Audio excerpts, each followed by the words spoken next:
नमस्कार दोस्तों, स्वागत है आप सभी का हमारे चैनल वर्कअप सीएससी में। फ्रेंड्स, बहुत सारे लोग हमारे वीडियो पे सवाल कर रहे हैं, क्वेश्चंस पूछ रहे हैं, उनके मन में जो जो सवाल और फीडबैक्स आ रहे हैं वो दे रहे हैं। मैं काफ़ी दिनों से बहुत सारे लोगों के सवालों का जवाब नहीं दे पाया था, तो मैं आज उन सभी सवाल को इकट्ठा कर लिया हूँ और मैं आज इस वीडियो में उन सभी सवालों का जवाब बारी बारी एक एक करके मैं देने वाला हूँ।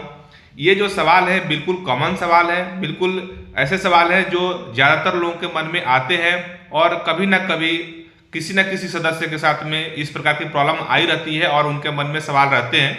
तो उन सभी सवालों का जवाब आज मैं इस वीडियो में देने वाला हूं, तो आप लोग वीडियो को लास्ट तक जरूर देखिएगा। ये इन सवाल के उत्तर से आपको भी लाभ मिलने वाला है। तो इसमें पहला सवाल है कि क्या नियोक्ता, यानी कि नियोक्ता को हम इंग्लिश में एम्प्लॉयर या कंपनी कहते हैं, क्या नियोक्ता कर्मचारियों के वेतन से नियोक्ता के हिस्से का अंशदान काट सकता है। दूसरा सवाल इसी से रिलेटेड है, क्या नियोक्ता द्वारा ईपीएफओ के भुगतान के कारण वेतन कम किया जा सकता है। यह सवाल इसलिए है कि एक व्यक्ति किसी कंपनी में ज्वाइन किए थे, जब ज्वाइन किए थे उस वक्त उनका सैलरी लगभग 30,000 रुपये लगा था और उनका पीएफ एक महीना नहीं कटा। वो पिछले कंपनी में, जिस कंपनी में काम किए थे, उस कंपनी में उनका पीएफ कटता था। तो उन्होंने सोचा कि मैं इस पीएफ को कंटिन्यू रखता हूं, क्योंकि पिछले कंपनी में उन्होंने 6-7 साल तक कंटिन्यू पीएफ कटवाया था। अगर वो कंटिन्यू और 4-5 साल कटवा लेते हैं तो वो पेंशन के लिए एलिजिबल हो जाते हैं। इसलिए कंपनी में एचआर से बात किया और उन्होंने बताया कि वो कंपनी में उनका पीएफ चालू हो गया, क्योंकि कुछ लोगों का पीएफ उस कंपनी में कटता था और कुछ लोगों का नहीं कटता था।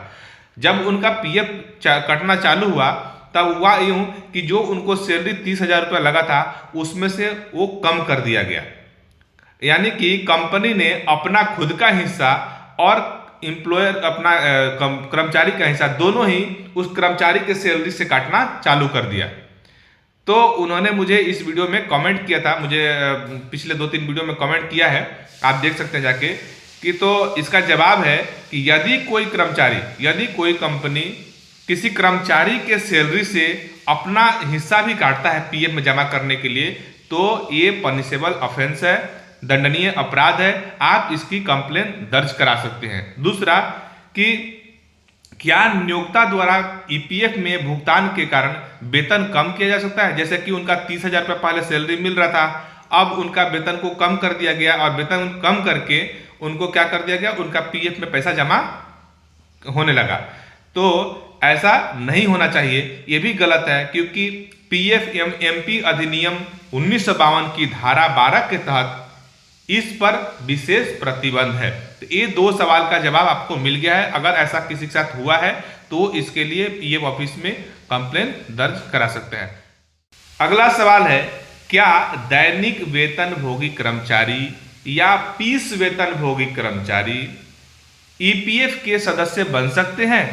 तो इसका उत्तर है हाँ, बन सकते हैं। तो इसके बाद जो नेक्स्ट सवाल आया था वो है कि यदि किसी कर्मचारी के दैनिक आधार पर या टुकड़ा दर के आधार पर मजदूरी या वेतन दिया जाता है तो अंशदान का निर्धारण कैसे किया जाता है। जैसे कोई लेबर आपके पास काम कर रहा है, किसी ठेकेदार के पास कोई लेबर काम कर रहा है और उसको डेली का डेली उसको पेमेंट दे दिया जाता है, या 2 दिन 3 दिन पे एक बार पेमेंट दिया जाता है, या साप्ताहिक पेमेंट दिया जाता है, या 15 दिन पे पेमेंट कर दिया जाता है डेली का डेली भुगतान करके, तो उसका पीएफ का या अंशदान का निर्धारण कैसे होगा।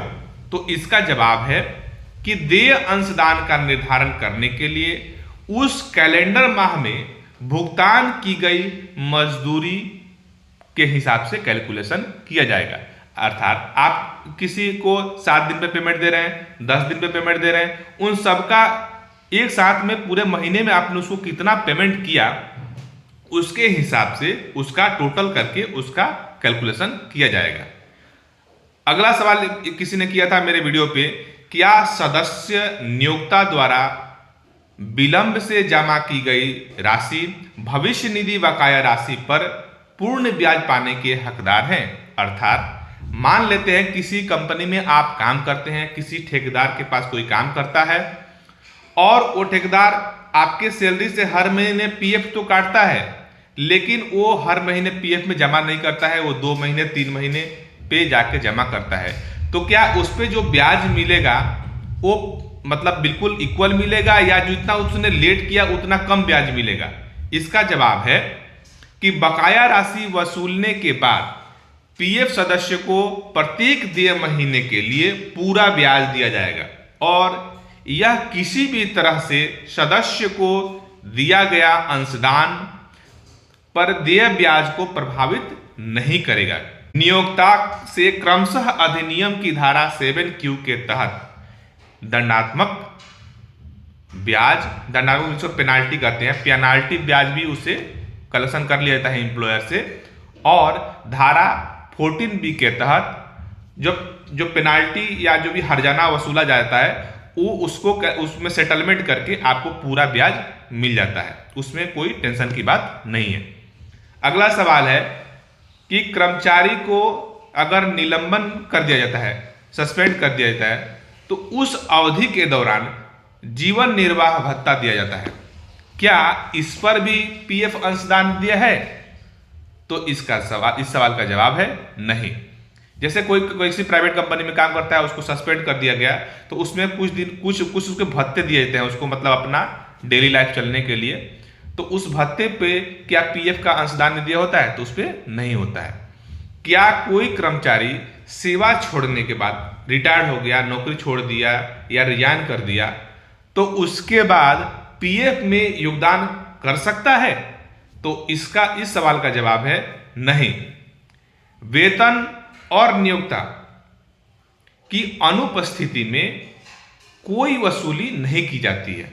ध्यान से सुनिएगा, अगर आप नौकरी छोड़ देते हैं, आप कंपनी में काम नहीं करते हैं, तो ऐसे कंडीशन में आपको सैलरी नहीं मिलती है और आप किसी कंपनी में काम नहीं करते हैं, तो वेतन और नियोक्ता मतलब कंपनी बोलेंगे या एम्प्लॉयर बोलेंगे, इसकी अनुपस्थिति में, अब्सेंस में कोई आपका पीएफ में अंशदान जमा नहीं किया जा सकता है। ठीक है, सदस्य द्वारा किया गया कोई भी योगदान नियोक्ता के अंशदान के बराबर होना चाहिए, ये इसका कंडीशन होता है। इसीलिए अगर आप कंपनी छोड़ देते हैं, रिजाइन देते हैं या रिटायर्ड हो जाते हैं, तो आप पीएफ में योगदान नहीं कर सकते हैं। अगला सवाल है कि कर्मचारी के वेतन से अंशदान वसूल कर लिया गया है, लेकिन नियोक्ता ने ईपीएफओ में अंशदान नहीं दिया है, इसका उपाय क्या है? तो इस सवाल का जवाब है कि कर्मचारी पीएफ संगठन नियोक्ता से बकाया राशि वसूलने के लिए अधिनियम में जो है ऑफेंसेबल प्रावधान रखा गया है। पनिशेबल ऑफेंस जो होता है, पनिशमेंट जिसको हम बोल सकते हैं पेनाल्टी, पनिशमेंट तो नहीं बोलेंगे, पेनाल्टी बोलते हैं उसको। पेनाल्टी प्रावधानों के सहारा लेकर इसका निपटारा किया जाता है। ऐसे नियोक्ता के खिलाफ कार्रवाई भी की जाती है ईपीएफओ द्वारा, और इसके तहत पुलिस में शिकायत दर्ज भी कराई जा सकती है।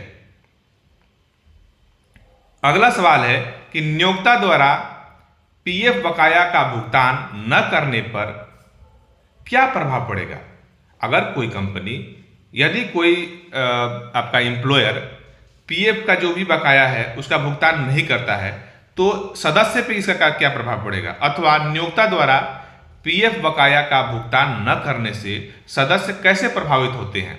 तो इसका उत्तर है सदस्य को देय भविष्य निधि राशि का भुगतान केवल नियोक्ता से प्राप्त राशि की सीमा तक ही किया जाएगा।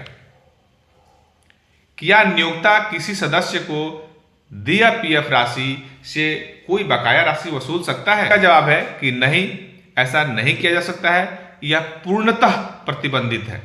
तो आज के वीडियो में इतना ही।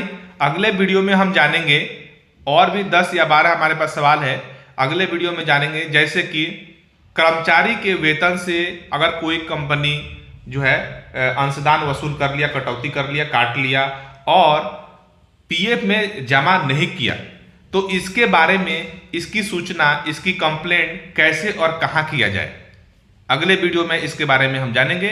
और अगले वीडियो में एक और 2-3 क्वेश्चन है, जैसे कि क्या सदस्य के खाते में जमा की गई पीएफ राशि को किसी देयता के यानी कि किसी एम्प्लॉयर के विरुद्ध कुर्की किया जा सकता है। और नेक्स्ट वीडियो में और यह भी जानेंगे, जब कोई नियोक्ता दिवालिया हो जाता है, बंद हो जाता है, बैंकक्रप्ट हो जाता है, या जब कोई कंपनी बंद हो जाती है, प्रतिबंधित हो जाती है, तो क्या अंशदान का भुगतान अन्य ऋणों के प्राथमिकता के आधार पर किया जाएगा। जब सदस्य द्वारा वेतन नहीं लिया जाता है, तो क्या पीएफ काटा जा सकता है या नहीं। क्या कोई सदस्य 12% के वैधानिक दर से अधिक अंशदान कर सकता है। इस प्रकार के बहुत सारे सवालों का जवाब मैं अगले वीडियो में आपको बताने वाला हूं। तो हमारे चैनल पे आप पहली बार वीडियो देख रहे हैं तो चैनल को सब्सक्राइब कर लें, और वीडियो अच्छी लगे तो प्लीज़ वीडियो को लाइक अवश्य कर दें, और ज़्यादा से ज़्यादा इस वीडियो को अपने दोस्तों के बीच शेयर करें ताकि उनको भी इस वीडियो का लाभ मिल सके। वीडियो पूरा देखने के लिए आप सभी को बहुत बहुत धन्यवाद।